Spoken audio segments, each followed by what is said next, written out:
জঙ্গলের গভীরে ছিল একটি ছোট্ট নির্জন গ্রাম।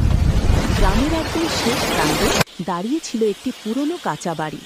সেই বাড়িতেই থাকত এক বুড়ি ও তার পুত্রবধূ। দুজনার দিনকাল বেশ শান্তিতে কাটত। ছোট বাগান, হাঁস, মুরগি আর জঙ্গলের শান্ত পরিবেশেই তাদের সুখ বাসা বেঁধেছিল। বাড়ির পাশেই ছিল বিশাল এক বটগাছ। বটগাছটি নিয়ে গ্রামের লোকজন নানা গল্প বলতো।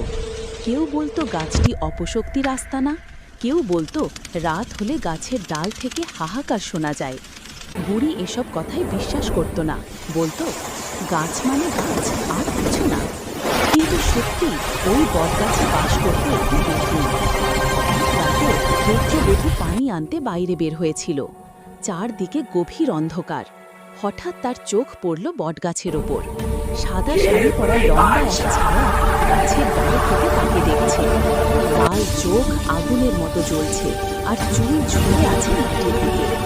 পুত্রবধূ ভয়ে দৌড়ে ঘরে ঢুকে কাঁপতে কাঁপতে বলল, মা, গাছে কেউ আছে। বুড়ি প্রথমে বিশ্বাস না করলেও পরের রাতেই বাড়ির চারপাশে অদ্ভুত শব্দ শোনা গেল। হা হা হা, এই ঘরে নতুন কেউ এসেছে। বুড়ির বুক কেঁপে উঠল। এবার সে বুঝল গাছের গল্পগুলো মিথ্যে নয়। পরের সন্ধ্যায় হঠাৎ করেই বটগাছ